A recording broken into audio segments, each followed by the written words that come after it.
आप सभी का स्वागत है आपके अपने YouTube चैनल जी के लूना स्टडी पर। आज हम करने वाले हैं राजस्थान सामान्य ज्ञान के 10 ऐसे महत्वपूर्ण प्रश्न जो कि राजस्थान की कॉम्पिटिटिव एग्जाम्स के लिए बहुत महत्वपूर्ण है। राजस्थान फॉरेस्ट गार्ड और फॉरेस्टर के लिए ये वीडियो है वो होने वाला है, जो कि बहुत इंपॉर्टेंट प्रश्न है राजस्थान फॉरेस्टर और फॉरेस्ट गार्ड के लिए। इन्हीं में से प्रश्न आने वाले हैं। इन 10 प्रश्नों में तो एक प्रश्न है वो पक्का है, क्योंकि बहुत महत्वपूर्ण प्रश्न है। फारसी इतिहासकारों ने मारवाड़ के किस शासक को हसमत वाला शासक कहा है? फारसी इतिहासकारों ने मारवाड़ के कौन से शासक को हसमत वाला शासन कहा है? तो जो मालदेव शासक है हमारे मारवाड़ के मालदेव शासक को फारसी इतिहासकारों ने हसमत वाला शासक है वो कहा है। तो जो हमारा डी नंबर ऑप्शन एकदम सही हो जाएगा। और अगला प्रश्न है 2 नंबर प्रश्न के राजस्थान में जल जंगल और जमीन आंदोलन है वो किसने चलाया? राजस्थान में जल जंगल और जमीन आंदोलन है वो किसने चलाया? राजस्थान में जल जंगल और जमीन आंदोलन है वो बालेश्वर दयाल ने चलाया। राजस्थान में जल जंगल और जमीन आंदोलन है वो बालेश्वर दयाल ने चलाया। और अगला प्रश्न है हमारा 3 नंबर प्रश्न कि राजस्थानी चित्रकला का सबसे पहला वैज्ञानिक विभाजन है वो किसने प्रस्तुत किया? राजस्थानी चित्रकला का जो सबसे पहला वैज्ञानिक विभाजन है वो किसने प्रस्तुत किया? तो आनंद कुमार स्वामी ने राजस्थानी चित्रकला का सबसे पहला जो वैज्ञानिक विभाजन है वो किया। और उन्होंने अपनी पुस्तक राजपूत पेंटिंग्स में इसके बारे में वर्णन किया है। तो सबसे पहला वैज्ञानिक विभाजन है राजस्थानी चित्रकला का, वो आनंद कुमार स्वामी ने किया। और अगला प्रश्न है हमारा 4 नंबर प्रश्न, मैंने क्रेमलिन में जो कुछ देखा है और अलब्रह्मा के बारे में जो कुछ सुना है उससे भी बढ़कर यह महल है, यह कथन आमेर महल के लिए किसने लिखा है? आमेर महल के लिए लिखा गया है कि मैंने क्रेमलिन में जो कुछ देखा है और अलब्रह्मा के बारे में जो कुछ भी सुना है उससे भी यह बढ़कर महल है, यह कथन आमेर महल के लिए कहा गया। और किसने कहा? यह कथन है वो विशप हेबर ने कहा।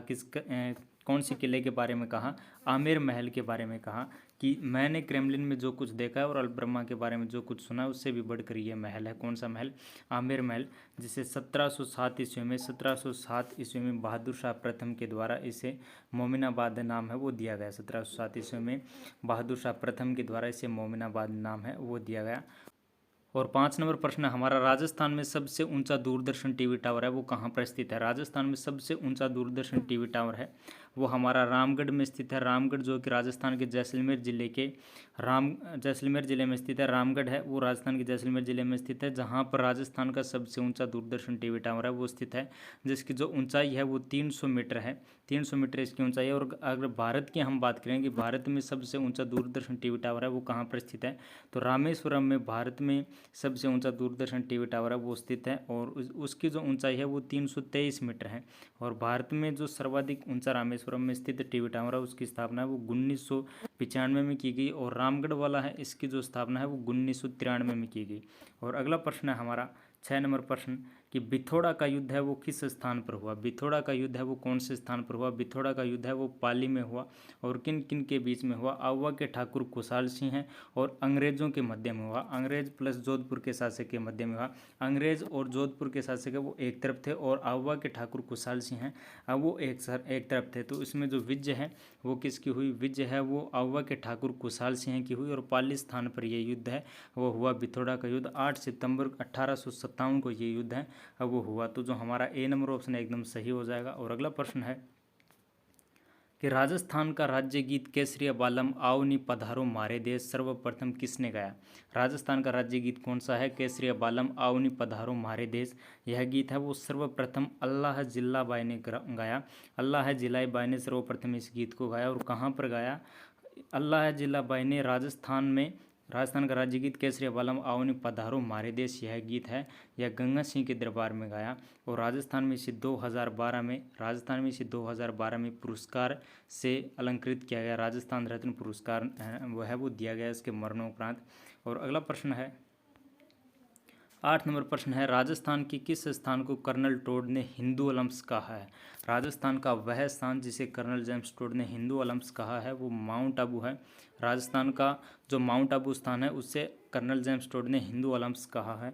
और अगला प्रश्न है हमारा 9 नंबर प्रश्न रेगिस्तान का सागवान कौन से वृक्ष को कहा जाता है? रेगिस्तान का सागवान है वो रोहिड़ा को कहा जाता है। रोहिड़ा जिसका वैज्ञानिक नाम अगर पूछ लिया जाए तो टेक्कोमेला उंडुलता, टेक्कोमेला उंडुलता है वो रोहिड़े का वैज्ञानिक नाम है। और रेगिस्तान का सागवान कौन सा है? रोहिड़ा ही है। और अगला प्रश्न है हमारा 10 नंबर प्रश्न, राजस्थान में पाए जाने वाली किस खनिज को हरी अग्नि भी कहा जाता है? तो पन्ना है, पन्ना खनिज को राजस्थान में हरी अग्नि के नाम से भी जाना जाता है। पन्ना को राजस्थान में हरी अग्नि के नाम से भी जाना जाता है। तो जो हमारे यहाँ पर सी नंबर ऑप्शन है वो एकदम सही हो जाएगा। तो दोस्तों इस प्रकार हमने राजस्थान सामान्य ज्ञान के 10 ऐसे महत्वपूर्ण प्रश्न किए जिनका राजस्थान में कॉम्पिटिटिव एग्जाम्स की दृष्टि से बहुत अत्यधिक योगदान रहने वाला है, क्योंकि बहुत महत्वपूर्ण प्रश्न है। अगर आपको वीडियो अच्छा लगा तो लाइक करना, चैनल को सब्सक्राइब करना। Thank you.